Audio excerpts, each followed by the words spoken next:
Hello and welcome to round one of the RaceVerse IndyCar Challenge powered by BK Paints. Looking for a paint job for your NASCAR or winged sprint? Look no further than BK Paints. Check out their Facebook site in the description of the video. In this league, we run the IndyCar Dallara IR18 with custom fixed setups. The theme of the league is circuits that modern IndyCar would never go to or circuits that IndyCar has since abandoned. The focus of the season will be short ovals and club level circuits. The season will be comprised of 5 short ovals and single road courses, and all the broadcasts will be here on the RaceVerse IndyCar or RaceVerse YouTube channel. And if you're interested in joining this league, we do have a $100 prize for the top 5 competitors. Check out the social media if you're interested in signing up, particularly the Twitter feed. So we should just be coming up. Qualifying is coming to an end, and we're going to be gridding up. Looks like Julian Altena is going to be on the pole, and I'll run through the grid momentarily here. We've got double Coogans in this race, so good luck to me for getting all those in here between Shane and Tyler here. So we appreciate them joining the league, though. All right, as the cars begin to grid here, let's have a look at the grid here. So first place, Julian Altena with a 25.459 lap, followed by Jim Herrick in P2, Severin Salling in P3, Tyler Graff in P4, Joe Ritter in P5, Dakota DeMade in P6, Bradley Paskovich in P7, Alex Vandesant in 8th, Shane Coogan, the first of the Coogans, in 9th, Dave Stedman, who completed probably the most practice laps of anybody out here in the field during practice in the last couple weeks, Jonathan Libertor in 11th, Thomas Gould in 12th, and rounding out the field, the end, Tyler Coogan in 13th, Craig Forsyth did not qualify, and James Manlow did not qualify either. So good luck to these drivers here. Let's see. This is the first time I've ran this particular overlay that I've updated live, so we'll see what happens.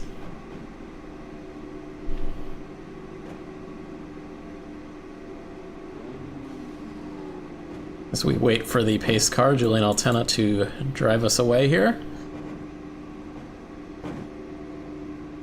Looks like we've got about 20 seconds before that happens.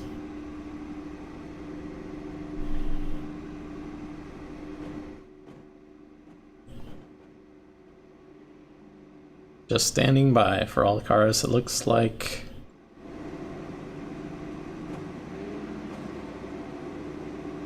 everybody gridded up pretty quickly today, but we were waiting on one car who looks to be a did not starter. And James Manlow, we'll see if his pit crew can get him back on the track as the cars pull away finally. Long 2 minutes there for these drivers. We're running 75% fuel, so they're certainly burning up some of that fuel sitting there. They will not appreciate that.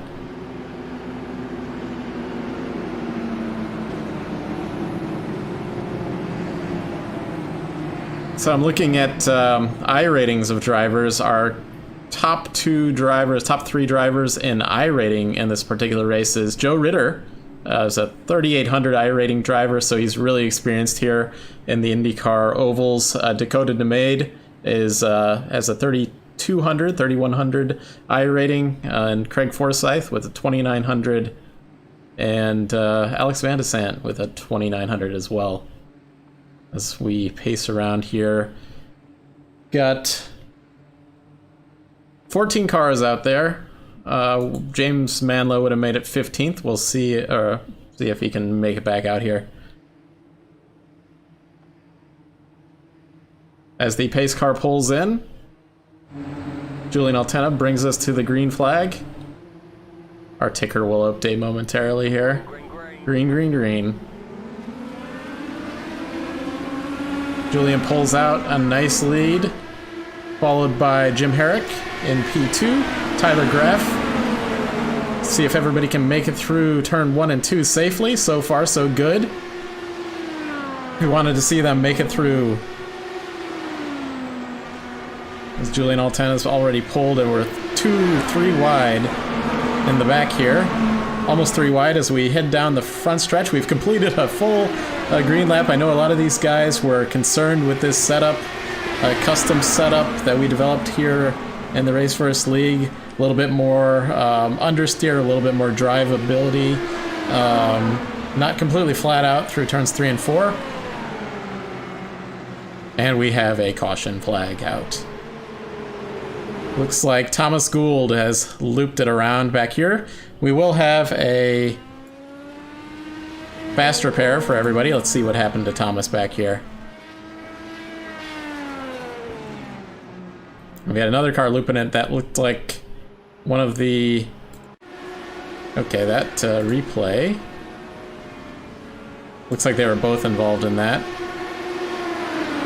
So Gould was... This is taking us back almost a complete lap.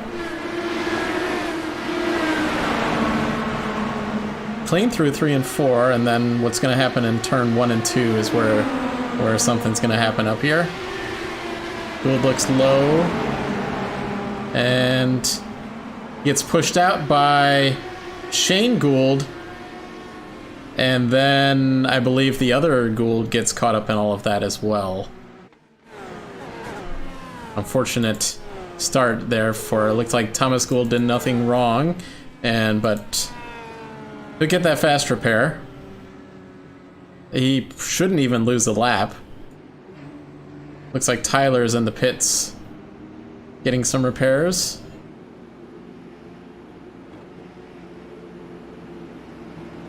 He might have lost the lap, and he might be... Yeah, he'll need to wait. He might have gotten a penalty of some sort there.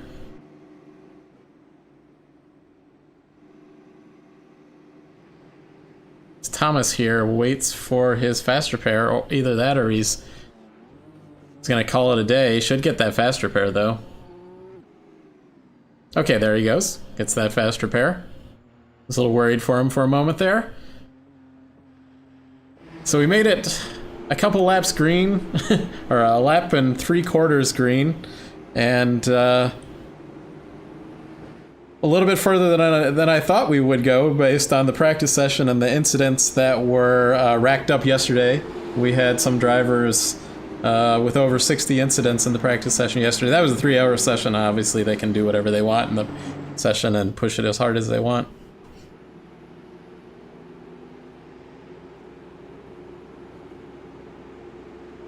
So Julian Altana leads with Jim Herrick in P2, Tyler Graff in P3, Dakota DeMade in P4, Alex Van de Sant in P5, so he moved up quite a bit. In practice, he was, I don't know where he finished out in practice, but actually I can see right here. Where did he start?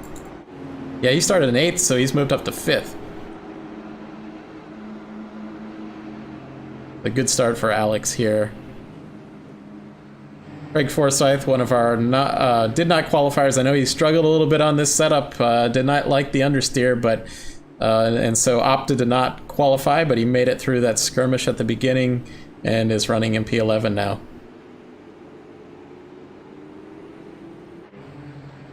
Lights are still on the pace car, so we'll be doing at least one more lap. We have a little slideshow of the BK paints, what they can do. This is one of the IndyCars they did for the iRacing IndyCar for last seasons. They do anything you want for, you know, a winged sprints, NASCAR. They do a little bit more on the oval side than the IndyCar side with the NASCAR and sprints and that kind of car. But I'll be showing these off as we have yellow flags during this race. It's a 87 NASCAR there. Nice truck there that BK Paints painted there as well. So we should be going back to green momentarily. The lights are still blinking on the pace car, so I think we might be another lap.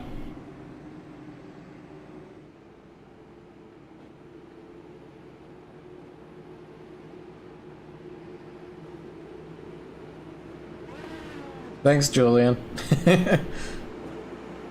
Yeah, I worked on this new overlay, and it looks quite a bit better than my previous one.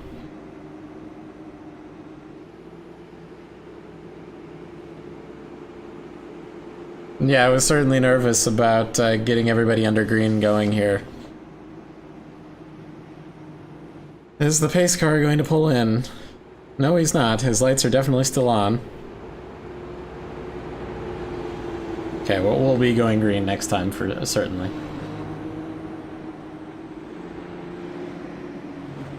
I'll quickly play, so Dakota DeMade in the field here has a game available on Steam. I'll show you the Voltic Pistol.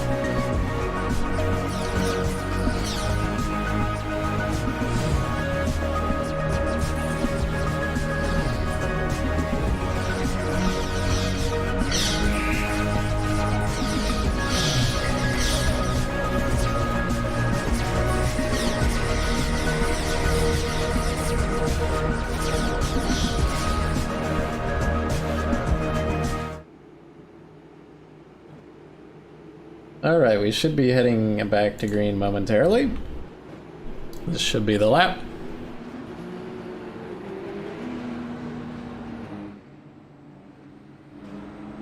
Lights are out on the pace car. And Julian Altena from the chat says the curbs go burr. I'm hoping he's typing that on his phone and not alt-tabbing while he's driving. So, 14 of our cars still in the field. A couple fast repairs, or maybe just one there with Thomas Gould. So everybody should take it easy as Julian brings us back to the green flag. Try not to do what the IndyCar drivers did yesterday. Everybody's single file heading into turn 1, and then they go each to their own. As Tyler Graff takes over the P2 position, they head down the back straightaway. Now, Jim Herrick's under pressure from Dakota DeMade. Alex Van de Sant behind them. Dakota DeMade looks like he's going to make that position work on the outside, so Jim Herrick's dropped back a couple positions from the start of the race. Van de Sant goes really wide into turn 1 and 2. Joe Ritter now making a move. It looks like Severin Salling had gotten past him, and Joe Ritter's now making a move. He gets chopped by Severin Salling in turn 3 and 4. Joe Ritter's not going to like that one.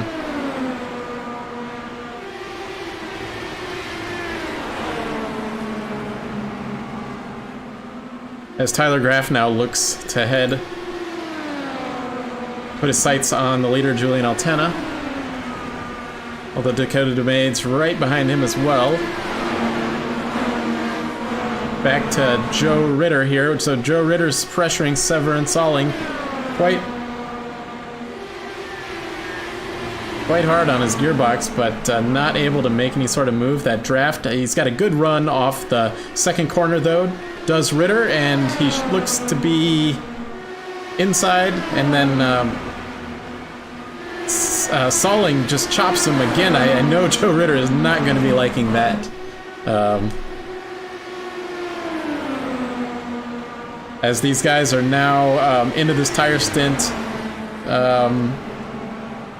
this particular setup is understeery to begin with, and now that there are a few laps onto this setup, it's just going to understeer even more, is what I've heard. And you know, they're going to be messing with all their tools and weight jackers. Joe Ritter looks now on the outside as they head on to turn 1. He's going to try to look. Well, yeah, he thought better of it, it looked like. I think he wanted to make a move into turn 1. As he comes back once again, he dives low. But Severin Salling there just pulls him, and okay. Inside, he dives inside. Those two, they almost touched there. But Salling maintains the position. It's getting a good run off of turn 2 with that draft from Van de Sant in front of him. Joe Ritter goes inside once again. He wants to get past Salling here. This one might work. Yeah, he made it past. We'll see if Salling can make it move, come back, but now Ritter has the draft of Van de Zandt up ahead. As our top four have not changed here. Julian Altena still leads, Tyler Graff in P2, Dakota DeMade in P3, Jim Herrick in P4, Van de Zandt. Now Joe Ritter is on the move after getting by Salling, and now sets his sights on Van de Zandt. We could not make that move work, and now is under pressure from Salling. Salling goes wide. Oh, and we have Jim Herrick as spinning out. We'll see if we get a caution from this. The caution has not come out. I've seen that in the official races as well, when a driver comes off of turn 2 and puts that in the barrier. We'll see if we can get a replay of that.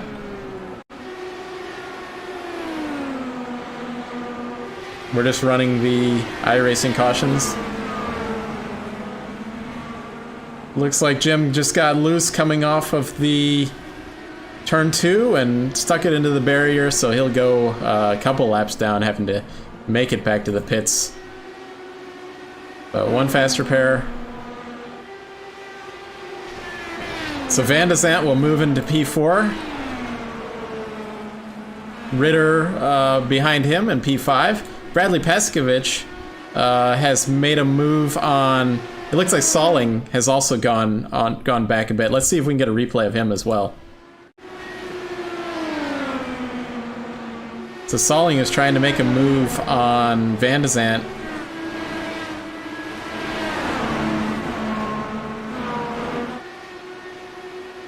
And looks like he had some kind of issue here.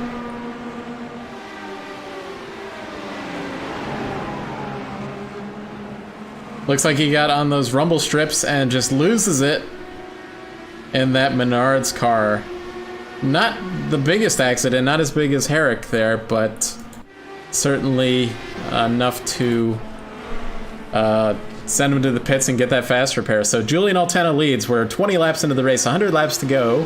Tyler Graff in P2, Dakota DeMade in P3, Alex Van de Zandt in P4, now coming under pressure from Joe Ritter. And Joe Ritter, probably the most experienced IndyCar driver in this field. Bradley Peskovich in P6. Dave Stedman, our driver who made the most laps during practice this week, in P7. Thomas Gould, that car that got in that first accident, no fault of his own, in P8. Shane Coogan in P9. Jonathan Liebertor under pressure. Actually, so he's in that Gulf blue, kind of a sports car livery, kind of cool livery. So I believe this is Shane, or Tyler Coogan. There's lap car, Blue Angel car. Forsyth is trying to get around him. Yeah, so Coogan here. So Shane Coogan's up here. He's in the SDP car. Tyler Coogan's in the Blue Angels car. He runs that car. Both of those guys run those cars in the r/IndyCar iRacing League that I also broadcast on this RaceVerse channel too.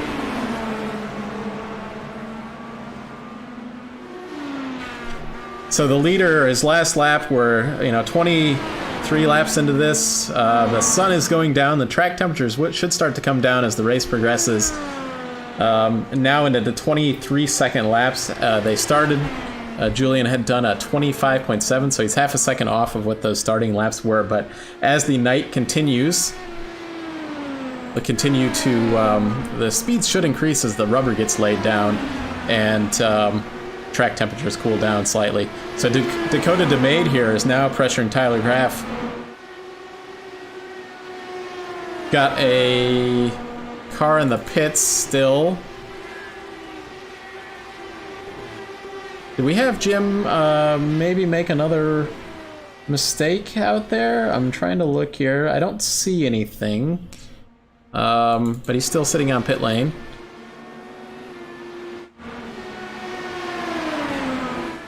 Alright, so continuing on. Julian Altena leads.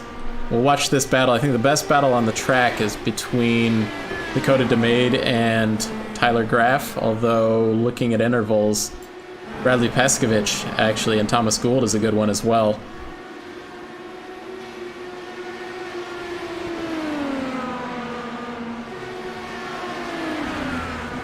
And of course, Craig Forsyth needs to get around this lapped car that's ahead of him, but Tyler is not cooperating at the moment. But I don't really see him blocking more so than... Oh, we got a car. We've got... Ooh, and that was... So who was that? That looked to be Paskovich. And then I think it was Salling and got in trouble there. So Shane Coogan was trying to get around Paskovich. And Shane Coogan just drifts up the track slightly and takes out... I believe that was Salling as well. So Jim Herrick has gotten out of the car here. He called it a day after that accident. I would assume all cars are going to come down the pit lane 28 laps into this race.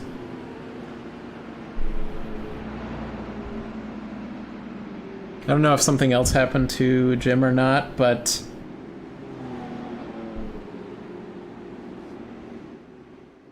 I think Severin Salling's day might be over as well here, having used up his fast repair earlier as well.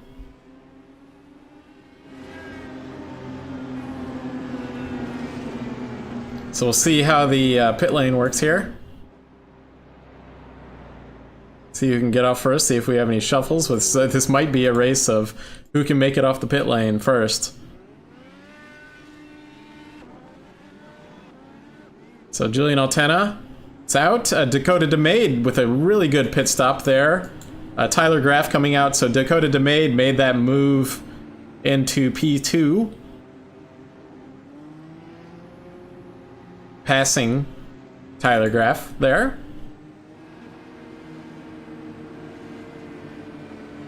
Just looking through the field. So Bradley Paskovich, not seeing, he might have used up his fast repair earlier as well because he's sitting in the pit lane. Salling 2. So Tyler Coogan here is going to get his lap back.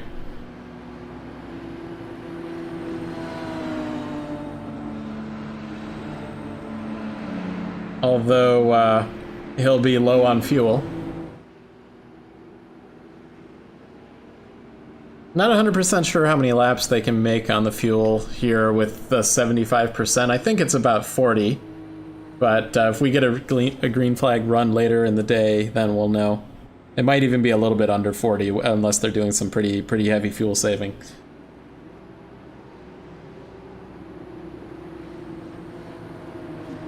So we'll be at least looking at another couple of pit stops here.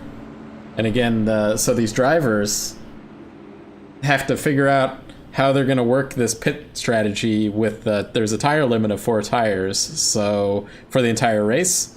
So these guys that already changed their tires early on in those first round of pit stops are going to be, down more than the leaders here that just changed their tires just now.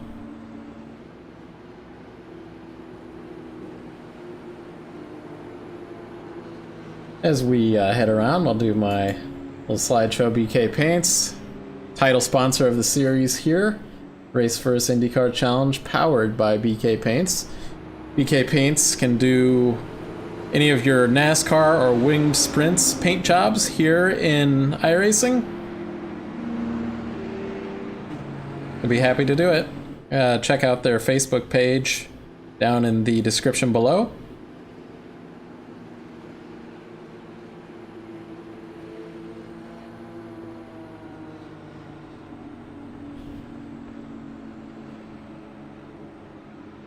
I see Libertor here probably getting out of the car. He had 10 incidents in the race total.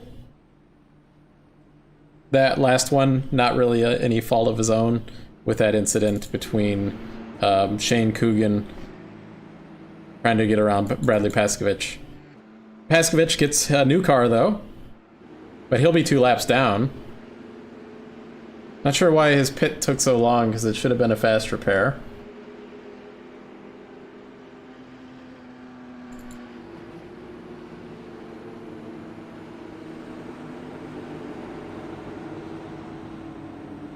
As we'll have at least one more lap of yellow flag. Yeah, so Libertor said he got tagged by both Rex, and yeah, that's unfortunate for him. I would assume no fault of his own, and I was just looking at the ticker here, and we've got 9th and 10th Cougans, so we're gonna have to add their initial on those to figure out which one's which between Shane and Tyler here. Not a problem I have had before with 2 drivers with the same last name, but it was only a matter of time.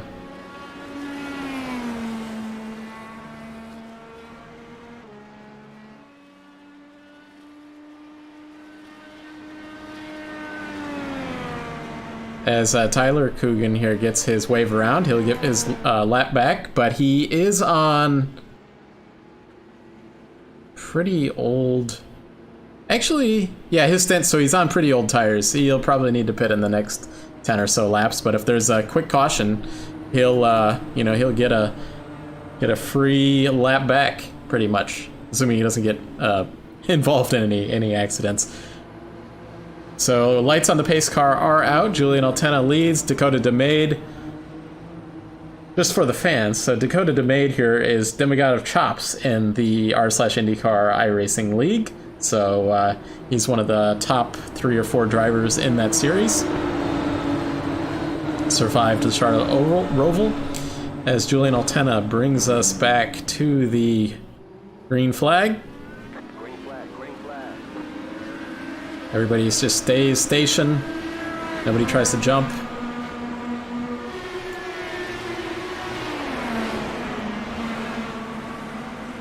Yeah, just a very clean start there. That's not what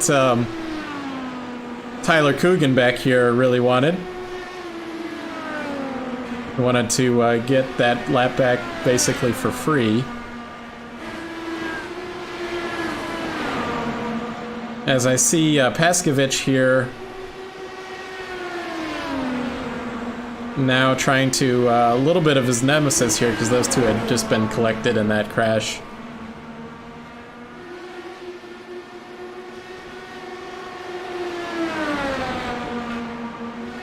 And now these I'm assuming, I don't actually know for sure if these 2 guys in the STP, the Cougans, are brothers. I'm assuming they are.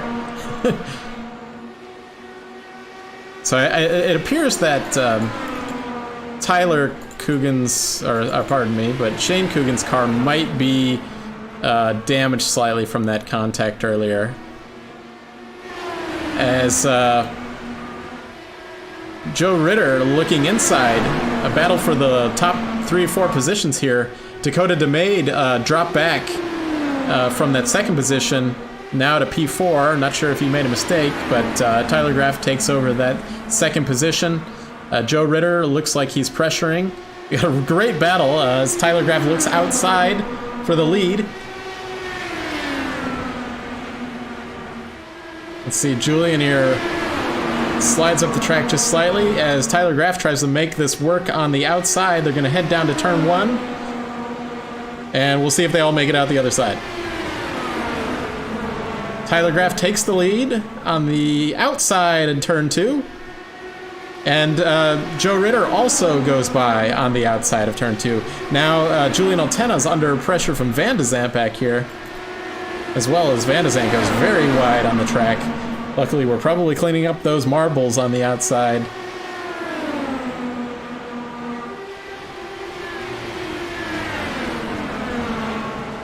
Now Van de Zandt looks low on Altena. I think Altena likes that inside line a little bit better than he likes that outside line.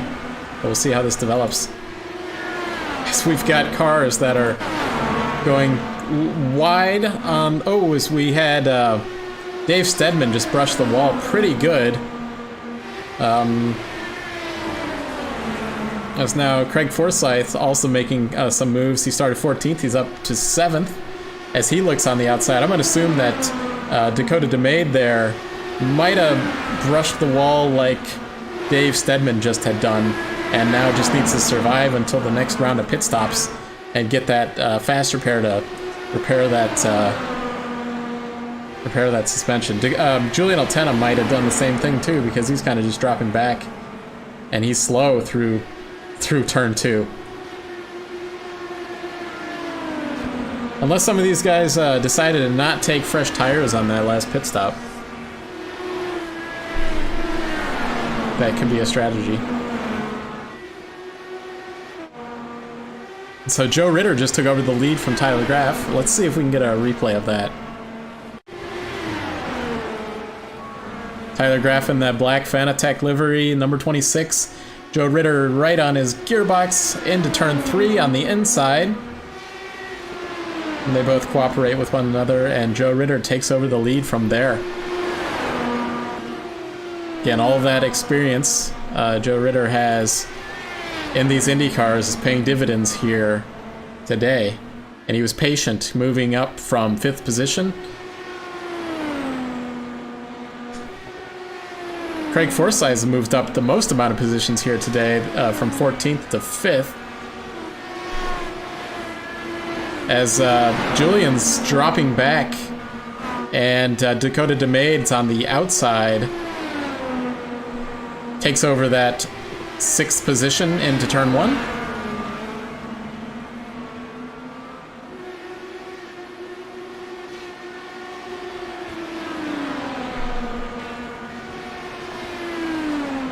Dave Steadman here is running, last lap was a 27-second lap, so he's just praying for some sort of caution here, so he can come in and get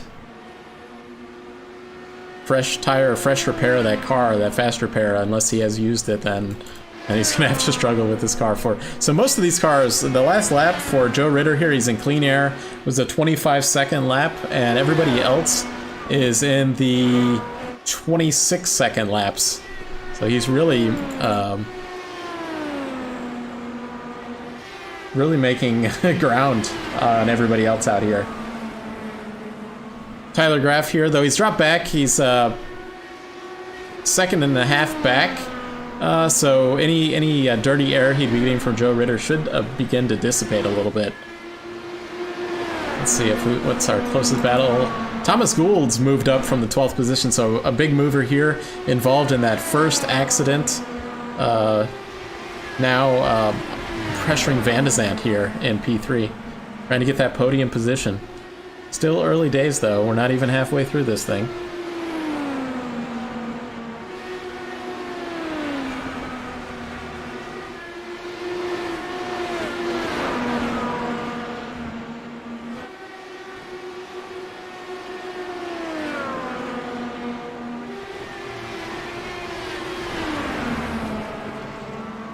Yeah, tough break there, Jim.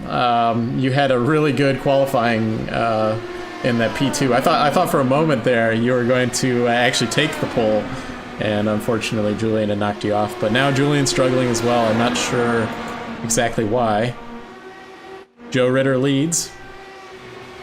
He's gapping, now gapped a 1.5 seconds. That's my overlay messes up for a second. Tyler Graff there in P2, so almost the 2.5 second lead over Joe Ritter has over Tyler Graff. Van de Zandt just 0.6 back. He's under pressure from Thomas Gould and Craig Forsyth. Dakota DeMade's back in 6th position, another 2.5 seconds back. Julian Altena's a second back from him, and he's under pressure from a lap car, Bradley Paskovich. We got Tyler Coogan, so he had stayed out. He should only need one more pit stop after this one to make it to the end. So this could, if this goes green, this particular strategy could still work out for him to try to get into, you know, a top 6 position maybe. So Dave Steadman here is in the 26 seconds laps. He's just gone a lap down to the leader.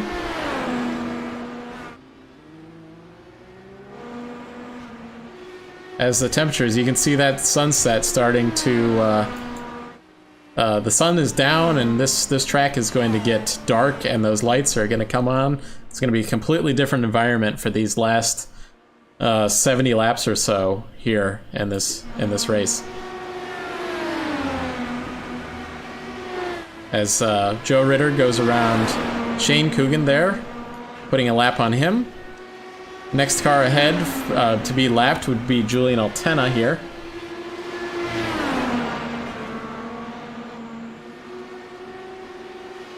Yeah, I think a couple other guys struggled with that, Jim.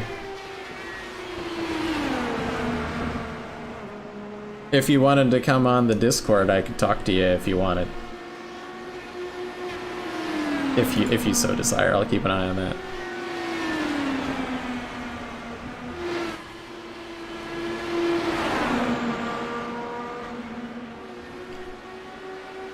Joe Ritter's now put on a 4-second lead over Tyler Graff.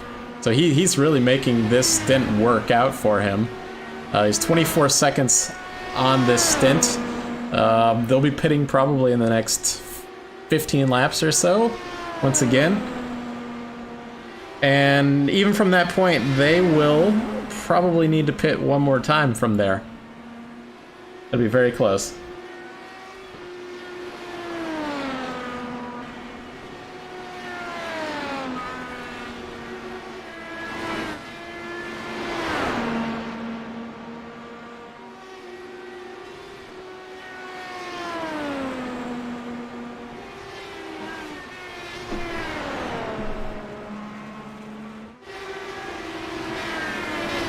We have Thomas Gould has taken over the third position over Van de Zandt here. Van de Zandt and then Forsyth also making his way around him too.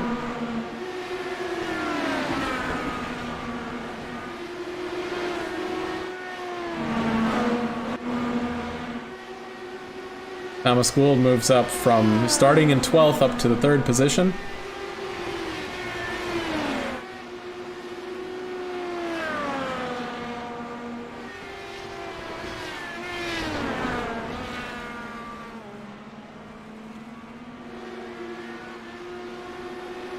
Our pole sitter struggling back here, but again, he might be able to get a faster pair. If we get a caution flag, he'll be looking to come back up through the field here.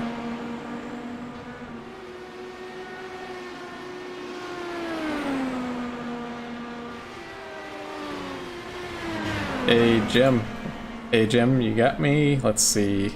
I see my microphone isn't working, so for him anyway. So we'll check out to make sure all of that is working. Hey Jim, do you hear me? Got a copy? Yeah, you got me? Yep, I got you. Let's see, say something a little bit more and I'll make sure that you're on the broadcast here. Yeah, sure. Okay, yep, I got you. So tell me about your race. I mean, you qualified in P2. That was a great qualifying, you know, like, really good for you, and tell me about your race.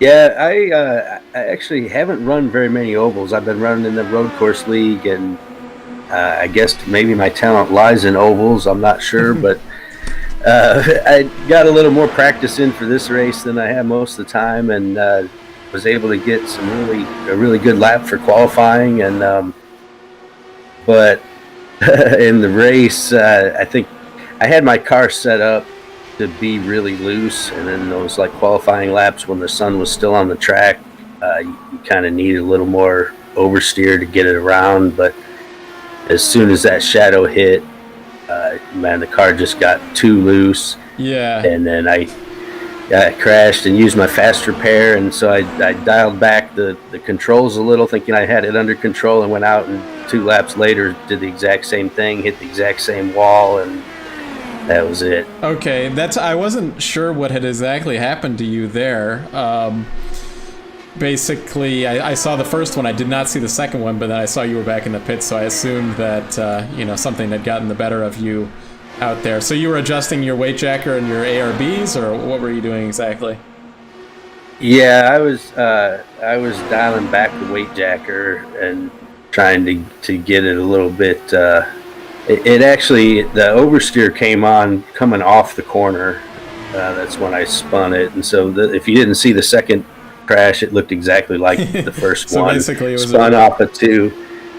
Yeah, spun off a 2 and then hit the inside wall. So, well, a lot of the IndyCar guys, I'm talking about real life IndyCar drivers, were saying, like, so Alex Palou in the IndyCar series, he was saying that this track was a lot like, he's a road course guy, of course, and he was saying this track was a lot like a road course, and he qualified pretty well until I think there was like a first lap, some issues there yesterday that he might have got wound up in, but he really liked Gateway, and it sounds like you like it too, other than the issue you had during the race here, but in terms of qualifying and getting around here, your road course skills really helped here. Yeah, I kind of agree with that. There's a couple downshifts, especially going into one on this track. So, being able to get on the brakes and make the car turn on the brakes and get those downshifts in so you can get a good exit off is really important for a good lap. And, I guess driving a lot of road courses can help you out there. So, yeah, just a little bit unforgiving when you have these concrete walls there rather than the road course that would have grass. So it's gravel to spin off into. Yeah, I'd even prefer a little kitty litter right now.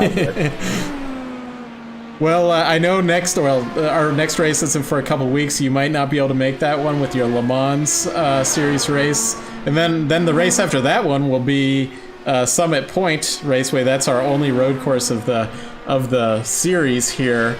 You got any thoughts about Lucas Oil Raceway or Summit Point? Actually, I've never driven Summit Point. Well, I take that back. I did like a couple of like reconnaissance laps there one day, but I've never really tried to turn a time there. Yeah.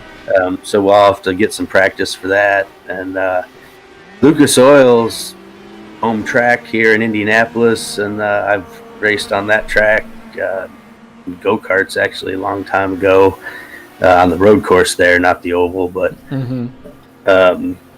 Yeah, it should be a fun oval. It's a nice short track, and in these Indy cars, it's pretty intense, so it'll be a good time. We have updated the setup on that one, so it'll be a lot nicer for everybody to drive here in a couple weeks. So, well, it was good interviewing you up here, and you want to shout out to any of your sponsors there?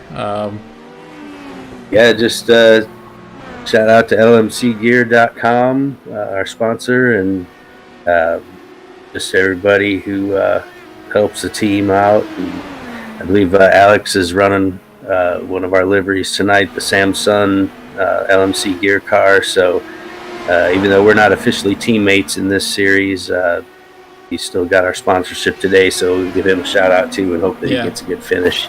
Yeah, he just made his pit stop, and everybody's going to have to make a pit stop. Joe Ritter and the top 4 cars still need to do their pit stops. It's actually Joe Ritter's on the pit lane right now. So good talking to you, Jim. All right, you have a good day. Thanks. You. That was Jim Herrick, the owner and driver of the LMC Gear team there. Good having him up in the booth here. So Joe Ritter's on pit lane. We've got a couple of cars still staying out, though. Thomas Gould now on pit lane. Craig Forsyth is trying to do. Craig, I know a little bit about his style, and he's got a similar driving style that I do. Back in the TI Racing IndyCar League that ran the Indianapolis, we were both trying to do a complete fuel save strategy. Did not work out for us, but that looks to be Craig's trying to do cutting the gap here. We've got 49 laps to go. I don't know if anybody can make it to the end without another stop, though. That would be insane. I don't even think you can make that with full fuel. So we'll see how this strategy works out for him, though. As Dakota DeMade here also coming into the pit. He made it 42 laps on this stint. That's some really good fuel saving.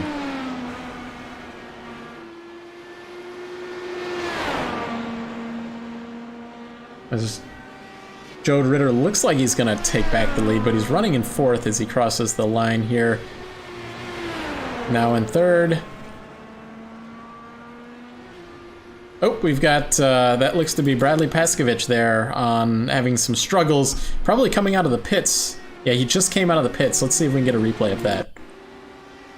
This is not too difficult to do. It's coming out of the pits, and that turbocharger comes in with the revs, and it's really easy to loop the car. And there it goes, exactly like Roberto Guerrero kind of incident. There is the massive turbo on that car just takes over and you know, sends you spinning. It makes you look a little stupid, but honestly, that can just happen, as I said earlier, even to the best of them. The IndyCar pole sitter, Roberto Guerrero, it happened to him. So, a guy that can really wheel it. So all of our cars have hit. Tyler Coogan is out on a 25-lap stint, so he's gonna have to pit one more time. But so will everybody else. So as I was saying, he could be good for a sixth position if he can keep this up. Joe Ritter now has a 7-second lead over Thomas Gould.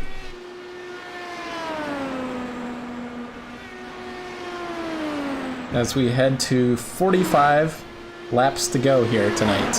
Well, today, whichever time zone you're in, this morning, today, or tonight.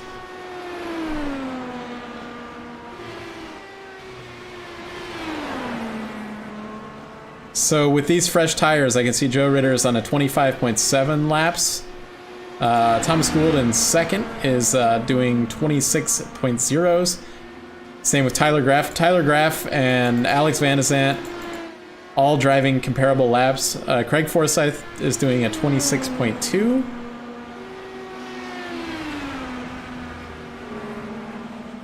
Dave Stedman looks like he probably got this car repaired on that last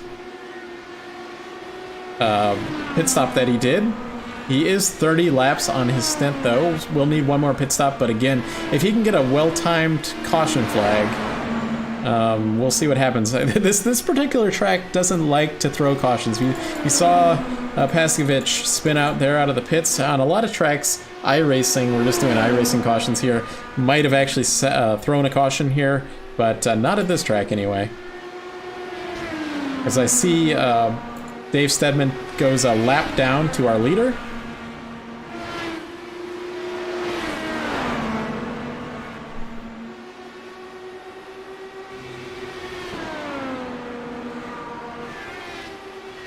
As Joe Ritter here is taking a commanding lead over this field, a 7.5 second lead over Gould, 8 seconds on Graff and P3. Let's go through the field here. So Joe Ritter, P1, Thomas Gould in that Gould Charge livery in P2. I know another driver that's pretty good that also runs that livery. Tyler Graff in P3 in that black. Love that black livery on during a night race. Now that we have the lights on here, Van de Zandt in P4, Samson livery, LMC gear. Craig Forsyth, he's a teammate of him in one of our other series. He's running that kind of a player's Forsyth, as in his name, livery. Tyler Coogan back here in this Blue Angels car in P6. Good run for him, coming from 13th position. Dakota DeMade back here in P7. Julian Altena, our pole sitter, in P8. Dave Stedman qualified 10th up to 9th. He had some struggles with brushing the wall earlier in the race. Shane Coogan, a lap down also in 10th. Bradley Pascovich, our last of our running cars, back here in 3 laps down. So unfortunately, when he got that fast repair, he took a couple laps down. See, Joe Ritter has now moved this gap up 8 seconds. He's now caught up to some lapped cars, though. Looks like Julian Altena is the next one up there, 31 car.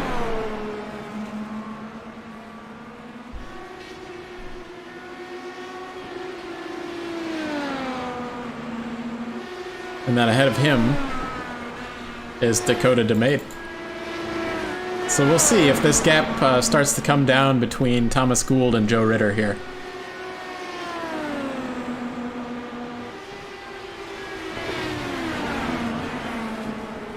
As we head down to next lap, it'll be 35 laps to go. So we've had a lot of a lot of green flag running in this race. This is what I wanted to see out here tonight from these guys, and so far so good.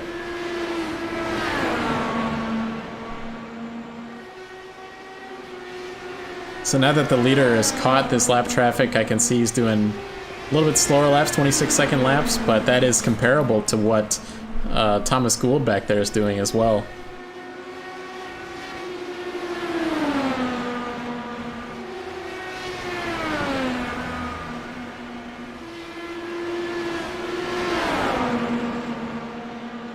As Julian Altena is battling with our leader here. We'll see what the race stewards have to say about that later on. Does not want to give that lap away. As Joe Ritter dives low. And now Julian Altena looks like although he might try to come back as Joe Ritter runs wide. Best battle on the track is for the lead lap.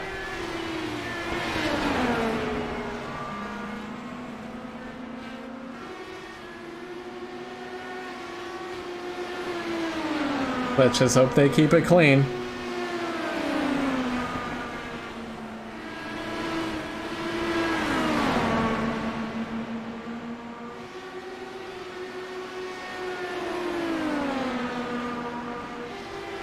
Looks like Joe Ritter's gotten around him now that Julian really running low on those rumble strips there, as I can see. So even with all of that struggles, Thomas Gould still, he's gained a couple tenths, but that's pretty commanding. He's going to need some sort of caution to make up ground there, I would say. Just looking at anybody. So Tyler Coogan is in the pit lane. He was on that alternate strategy, only car kind of on this strategy, but from this point, he can make it to the end of the race. So, as we've seen earlier, making it off of pit lane is a little bit tricky, as he does an 8.4 second stop. I can see the leader is about to go by him. He's going to go a lap down, actually 2 laps down, but we'll see how he can gain that back if there's a friendly caution for him at some point in this race.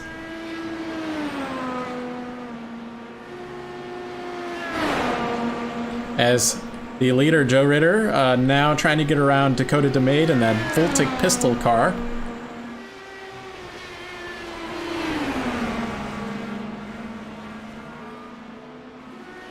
That lead is slightly coming down now. Between Thomas Gould is catching up just slightly, but that's just merely because Joe Ritter's struggling to get around some of his lap traffic.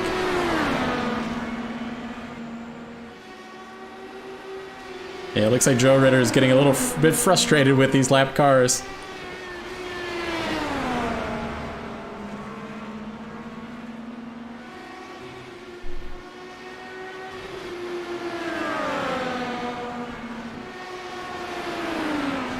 Certainly the IndyCar series allows the lapped cars to race with the leader. And we've got a caution flag has just come out. Looks like... I wonder if... looks like it was Julian here. Let's see if we can figure out. Maybe he got loose coming off out of turn 2. Well, he had just made a pit stop, it looked like. And he is going to loop it around on fresh tires. So it would be the second car that's done this tonight. There it is. That turbocharger comes in. You gotta probably do an early upshift on that one. And I'm not sure why that created a caution and why the other ones earlier tonight did not. But this could change things up a little bit. We're gonna have 27 lap sprint to the end. Hopefully everybody's got tires. The leader catches the pace car here.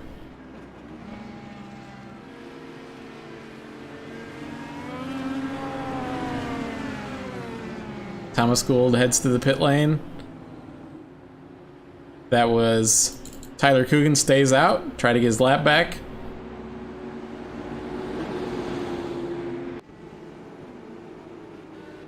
Now we're on pit lane. See Joe Ritter. Thomas Gould's done with his pit stop. Tyler Graff and makes it out ahead of Thomas Gould. Very close there. Van de Zandt comes out in P4. Forsyth in P5. Dakota DeMade lucky on that caution flag that Joe Ritter had not gotten around and put him a lap down.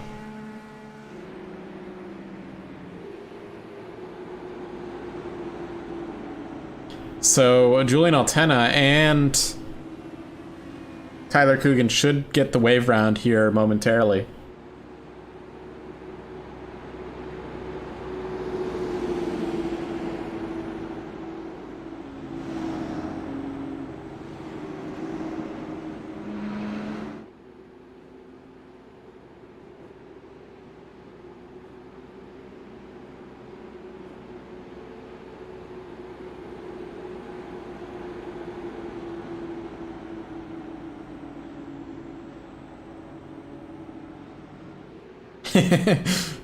So Jonathan, you said that you had looped it coming out of the pits, but it was already under caution, so it didn't cause the caution.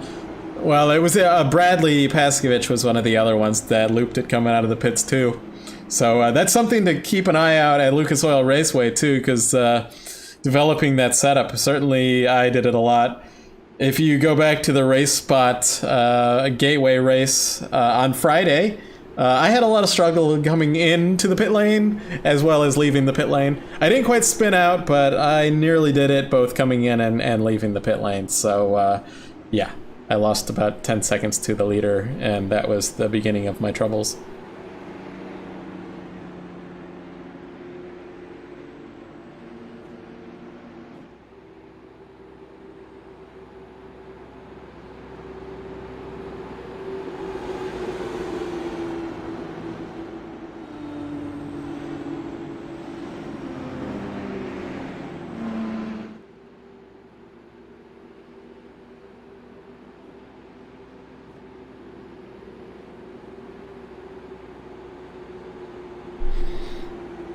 Well, I can see that Julian Altena is a little bit mad at himself for causing this caution, but I think it's going to end up working out for him.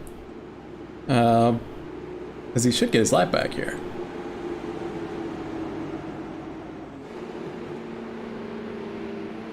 Although maybe no, okay, actually I'm wrong about that. He was 2 laps down, and currently he'll get his 1 lap back. So that did not work out for him.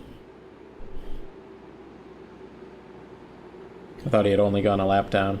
Yeah, he had already gone a lap down to the leader.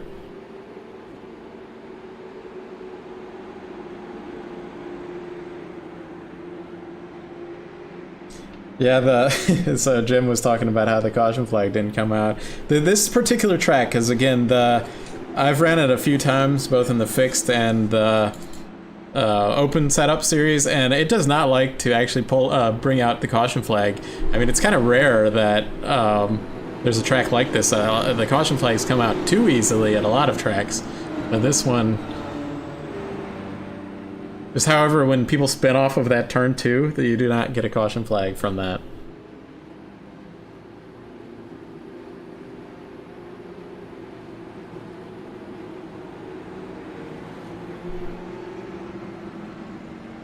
So we'll see what Tyler Graff can do now in P2. Everybody's going to have fresh tires up here as a couple of cars get the wave around here. Cars are going to be fighting for the lead of the lapped down cars.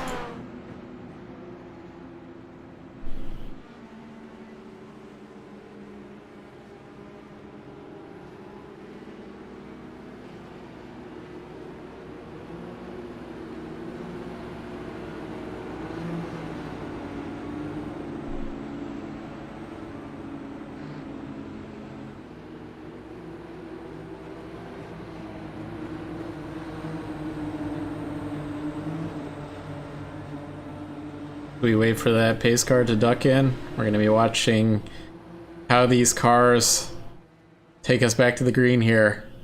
23 laps to go, 22, 23 laps to go. Joe Ritter brings us back to the lead. Green flag momentarily. Here he goes.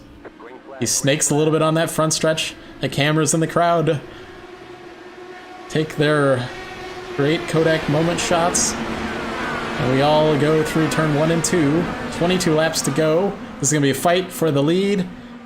Joe Ritter dives low once again. Try to snake down and break that draft. Now, all these guys are going to be on kind of the same fuel load here. They can adjust their weight jacker and ARBs. Joe Ritter might have discovered something during this race on how he can maintain this lead. Very difficult to pass here. I mean, we've seen some passes here tonight, but he certainly, unless he makes a mistake, we had some cars brush the wall.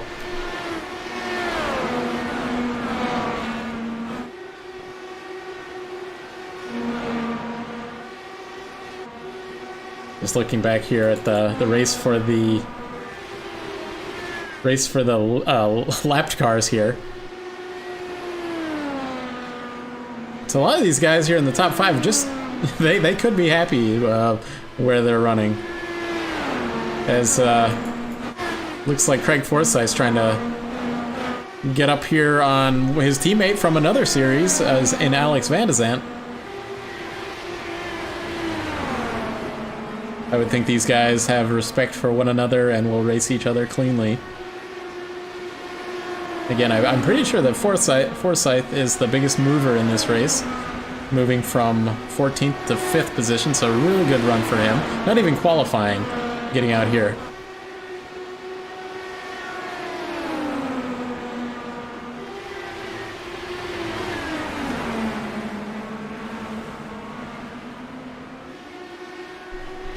Looks like Thomas Gould, just like a little bit of pack here. The last lap was only at 25.9. The cars behind him at 25.7.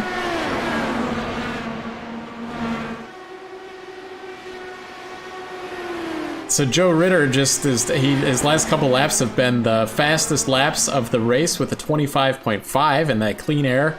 Tyler Graff in P2 is doing 25.9, so 0.4 of a lap slower than our leader. Got a really good battle developing between P3 and down to P5, so.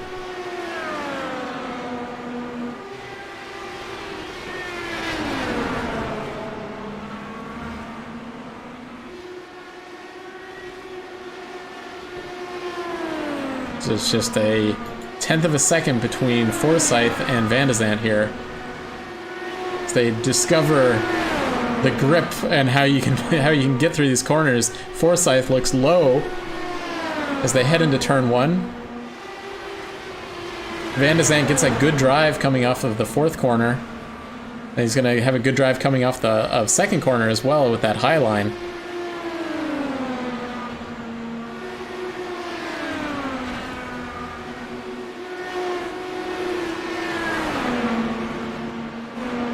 Thomas Gould up there has gapped just slightly from these couple of cars in Van de Zandt and Craig Forsyth. Forsyth might have a good run here, although it might depend on if Van de Zandt has a draft. Forsyth's low into turn 3. Is it going to stick into turn 4 and onto the front straightaway? Van de Zandt tries to come back. Forsyth cuts him off just a little bit and gets into that 4th position. Now Forsyth can maintain that high line through turn 1 and 2, and Van de Zandt will try to make a comeback here. We got only 6 cars on the lead lap at this point.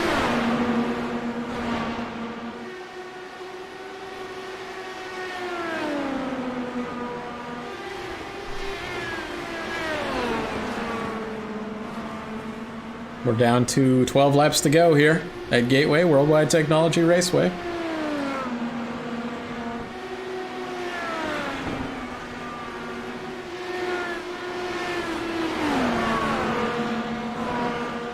As Forsyth gaps slightly over Van de Zandt. might be setting his sights on Thomas Gould ahead of him. Joe Ritter kind of on his own planet up here, 2.5 seconds ahead of Tyler Graff.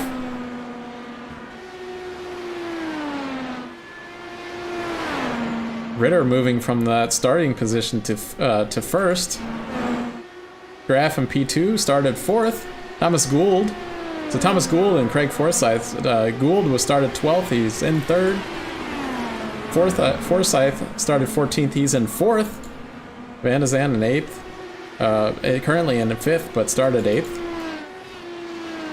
Dakota DeMade is in the exact same position he started the race in P6. Shane Coogan. It's under pressure from Julian Altena here. Altena looks low.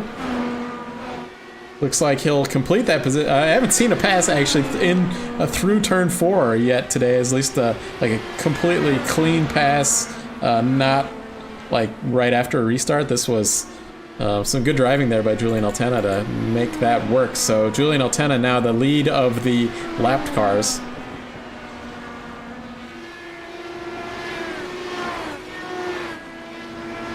Here's Dave Stedman back here in 10th. He started 10th.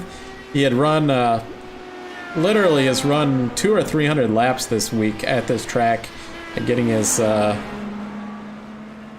feel for the track. Kind of, we'll have to talk to him at some point and see how he felt about the day. I know he brushed the wall early on, just kind of couldn't come back from that, as it looks like Bradley Paskovich here might have been hoping for a caution to get a lap back, but could not make that work. So we're now down to 7 laps to go.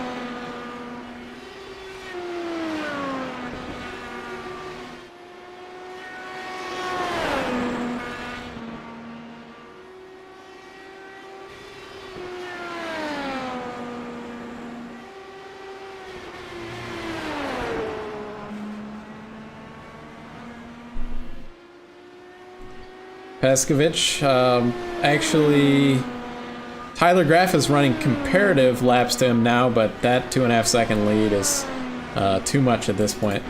Forsyth has caught Thomas Gould here, though. Probably our best battle on the track now for 3rd position.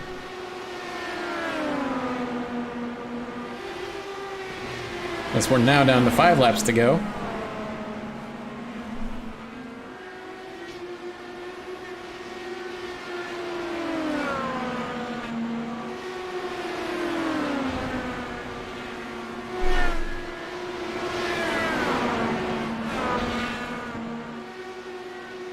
Looks like Forsyth has a good drive off of that 4th corner, maybe even the 2nd corner as well, and that's how he's caught Thomas Gould here, although he's in the dirty air ahead of him. A story of the day, story of all of the IndyCar races at this track, really.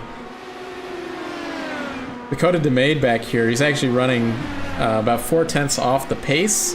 Might have had an issue, but he's not under threat by anyone running in that 6th position.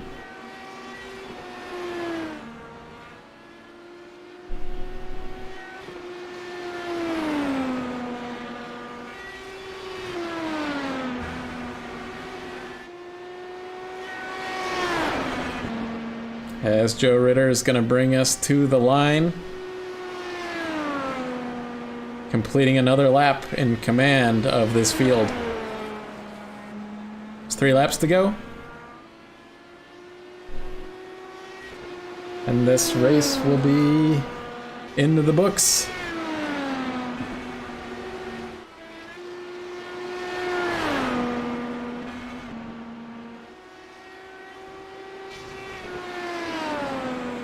That last lap for Joe Ritter, he actually picked it up a bit. He's not wasting any time. 25.9. He had it done at 25.8, 25.9. 2 laps to go. He navigates onto the back straightaway. Forsyth now 2/10 back, 3/10 back from Gould. See if there's enough time for anybody to do anything there in this battle. This will take a mistake from Thomas Gould to make something happen. As the white flag comes out, Joe Ritter commanding control of this field, 2.5 seconds lead. Tyler Graff actually did do a faster lap than him that last lap, but a little too late now. as Joe Ritter brings it to the front stretch, and he wins the inaugural running of the RaceVerse IndyCar Challenge, powered by BK Paints. Tyler Graff brings it home P3, Thomas Gould in P4, Craig Forsyth in P5, Alex Van de Zandt in P. Actually, did I say Forsyth was in P4? Van de Zandt in P5. As the fireworks go off here. Dakota DeMay brings it home P6. Julian Altena's crashing at the end here in P7. Shane Coogan in P8. Dave Stedman brings it up at the end there to get that 9th position. I knew he was running in 10th. Tyler Coogan dropped out there near the end, and Paskevich brings it home 11th. That's all the running cars out here.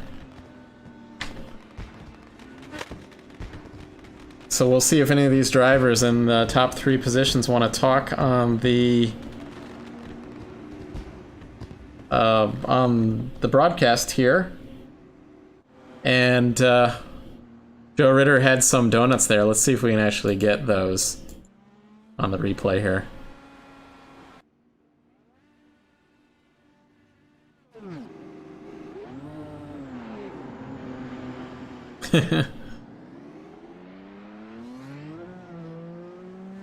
He drives around the track backwards.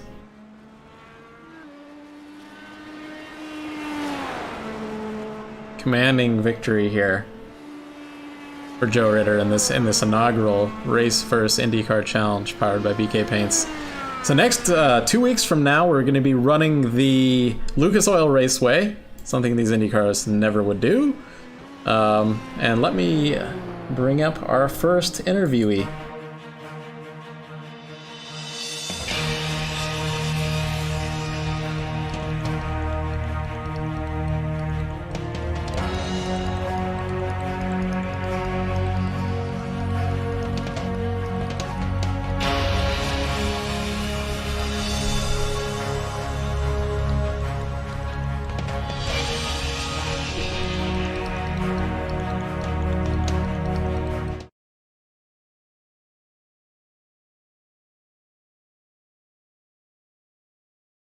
Hey Thomas, I've got you in the booth. Do you hear me?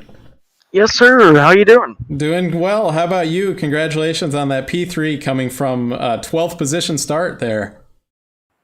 Thanks. How'd that race go for you? I think, I'm thinking back, you were involved in an initial incident there. You got your fast repair and that worked out for you. Tell me about your race. Yeah, in the early laps there, I got hooked and just kind of tapped the wall. Fortunately, I didn't have to use a quick repair. Just wing damage is all it was. So from there, we fixed everything, and we just, head down and try to get back up front and using all the tools we got. And we were pretty quick at the end. Unfortunately, with this racetrack and with these cars, just track position is everything with the aero push. I mean, yeah. It's a good race, crazy race, but yeah, lots of fun. Well, we appreciate you showing up here. You have anyone you want to thank? Any viewers, any sponsors, anything like that? I did like your livery day today and the Gould Charge. What's that? Rick Mears livery is what that is? Yep. Yeah. So I'd like to thank Checkers and Wreckers first and foremost. They come and sponsor my team that I have, so give them a like and a follow on Facebook. It's just Checkers and Wreckers. Tell them that Thomas sent them. And I'd like to thank my team, Imperial Motorsports. They do a fantastic job week in, week out. They're the real reason why I get to race for wins and be up front like that. So huge shout out to them. I'd also like to thank the admins of this group, which is Matt, and also you, Matt, for the broadcast. Yep, no problem. Thanks for joining us tonight, and we'll see you at Lucas Oil Raceway. It'll be a little crazy in these cars. Yes, sir. Can't wait. All right, you take care of yourself. Thanks, you too. Yep. Hey, Tyler, I got you up in the booth. You got a copy? Yeah, I gotcha. Tell me about your race. You started, where'd you start? Third or fourth? Fourth is where I've got you. And you ran I would say like you ran a conservative race, but you tell me about how you thought it went. I think if every run would have been 5 laps, I would have been the best car on the racetrack. I had my bar settings and all that. I had them in the ballpark, but I didn't have them right where they needed to be until the end. And obviously, Yao got that right away. Yeah. I mean, he shot out of a cannon and had me switching things all up. I lost a few spots experimenting there, and I knew if I short pitted just with the new rubber, I would get those spots back, and just kind of experimented a little bit, and I figured it out with 15 to go probably, and by then he was 2 seconds ahead, and I was kind of just waiting for a mistake. Well, congratulations on P2 in this league, our first race here. You have anybody else you want to thank out there? Yeah, thank all my buddies over at LPM, Dan Weldon Foundation, Graphics eSports. There's a lot of stuff on the car. Midwest Simulations. Well, actually, today I had just a Fanatec car for you on this particular race, just so you know. But when I did my screenshots, as you saw on the Twitter, I had the correct one, so I don't know what changed there for you. Yeah, I wonder. Sometimes there's something you have to check in the settings for custom number cars. It's weird sometimes. Yeah, I'm running whatever the not custom numbered cars are, so there's for the future. Yeah, there's a replay setting that's all weird. Yeah, it certainly catches me out from time to time as well. So either way, good run for you. Will we see you at Lucas Oil in a couple weeks? Yeah, I should be there. Okay, great. You got any thoughts about Lucas Oil and these Indy cars? I mean, it's tough even in a F2000 or a Pro Mazda or Indy Pro 2000 car. I think I learned this week that basically I just got to get that car as loose as possible and kind of hang on. So yeah, with my particular setups, you probably that'll be the way the most of these works. Other than maybe when we go to Dover. Okay, yeah, I don't know. I'm excited. I like that track. I don't know if I've driven anything other than a stock car there, so we'll see how that goes. But yeah, I'm looking forward to it. Well, thanks for showing up this morning, this afternoon, or this evening, whichever it may be for you. Thanks for putting it on. Yeah, thanks. Here is our winner up here in the booth. You want to tell us about your victory there? Thank you. The race was very difficult. I'm so happy to get the first win of the season. And I hope to get the better results the next race. Yeah, it was. Tell me about how you moved up from the beginning of the race. You started in 5th position, and you moved up slowly but surely through the field. You probably used your weight jacker and your ARBs. Tell me about how that worked for you. The beginning of the race, I'm thinking about to save fuel because I wanted to do the 2-stop strategy. Mm-hmm. But with the yellows, I thought that I need to keep pushing hard, and I did some mega overtakes that I was afraid to don't read the car. But the race was. We did get. I think we got most of them on the camera, so you'll be able to watch them on the replay, hopefully. Yeah, I will. I watched it, and I sent some of my friends to watch the race. Great. Just to be clear for myself, how do you pronounce your first name? It's very difficult to Americans say my name. It's João.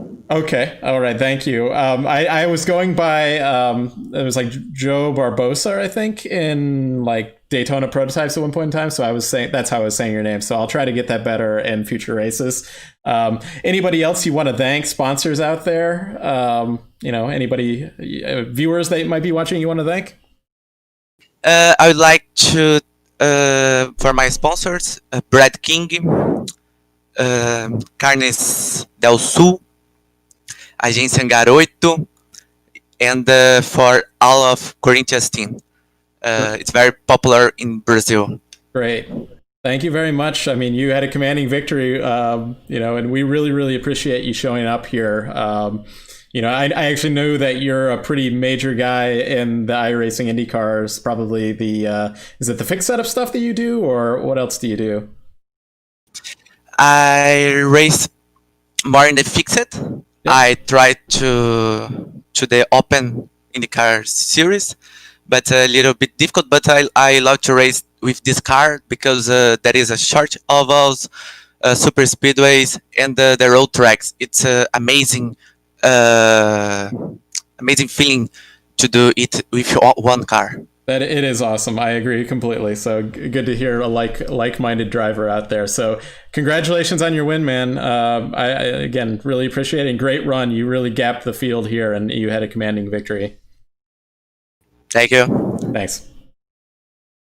I think we're gonna get Julian Altena here up in the booth and see what he has to say. Hopefully, he keeps it clean. Hey, Julian, I got you up in the booth this week. Yes. Tell me about your race. So I was reading the chat here. You did not take fresh tires on that stint, and I think there might have been other people that didn't do it either. So I saw you guys struggling. Yeah, it was just not smart. I gotta watch my language now. Okay. It was not a smart decision at all, and I noticed that already when we went green again, because the tires were just so bad. I could already see people catch up to me even after turn 1 and 2. The idea behind it was hopefully late race yellows, but yeah. Yeah, you wanted to get out there. Like, you wanted to have this lap 10 to go yellow and then have those fresh tires, and then exactly. You would have been able to pass everybody. Yeah, but of course, when I make that call, it's not going to happen anymore. It's always like that. Well, when I leave for work, it starts to rain. I have that kind of bad luck. So. Yeah. Well, you took pole. And yeah, the guy who won the race, Ritter there, he's really, really good. So, you raced with one of the best guys out there. So. Well, I know I raced with some really good guys. Oscar Gonzalez in my own league. That's right as well. Oscar's pretty good. But yeah, other than that, did you brush the wall or anything like that, or was it just merely the tires? It was mainly the tires. I did hit the wall a little bit on the final few laps, but it's not really important because I was in the back anyway. Okay, so. Yeah, you were the first car on the of a lap down. You were first place in lap down cars, so I figured that's what you were gonna do. Is you restarted in, I don't know, was it 9th maybe? But I figured you were going to be able to finish ahead on the cars that were a lap down. Yeah, I don't know. I was really confused with the last yellow because when we were catching up to the pace car when it just came out, I was 2 laps behind and the leaders pitted, so we got 1 lap back. Yeah. And then we got raced by, so I thought that we would be on the lead lap by then, but we weren't on the lead. Yeah, I was a little confused on the broadcast too because it showed me you were a lap down, but you didn't go around the leader again. You'd have to do that to get your lap back. So anyway, that's the way it goes. You'll score some points here. And next, in 2 weeks' time, we're going to be heading to Lucas Oil Raceway, which I hear is your favorite track. No way. I'm not going to lie, I did pull off some good moves tonight, but I think Lucas Oil is going to be single file all the way. Yeah, we'll see what happens there. And it's going to be like 180 laps, so yeah. Because it's only it's half of this. It's 100. We're going to run 125 miles, and whatever 6/10 of a mile would be, however many laps that is. So we'll see you in 2 weeks, and we'll see you tomorrow night in the TI Racing League, and on Wednesday we'll see you in the Reddit IndyCar League. So yes. Good showing putting it on pole though here today. Thank you. Yep. I'm gonna have it now, so see you. All right, have a good one. You too. All right, thanks everybody for watching today's race. Commanding victory by Ritter there. I'll have to work on his pronunciation of his name, because I think he's going to be back winning quite a few more of these races here in this league. So thanks for everybody for watching, though. So BK Paints, that's our primary sponsor, title sponsor of this series. If you're looking for a IndyCar, a NASCAR, a wing sprint car. Check them out. The link below is their Facebook. You might have to join their group, but it'll have a bunch of previews of everything that they do out there, and they'd be really appreciative of that. And we really thank them for sponsoring this league and the prize money that this league is going to give to our winners out there. So hope you guys have a good rest of your day. We're going to watch the IndyCar real life race here in a couple hours, and we'll see you in. Well, we're going to see you if you tune into the r/IndyCar league. We're going to see you next Wednesday. But in terms of the RaceVerse IndyCar Challenge, powered by BK Paints, we're going to see that in a couple weeks at Lucas Oil Raceway. So take care of yourselves out there, and we'll see you soon.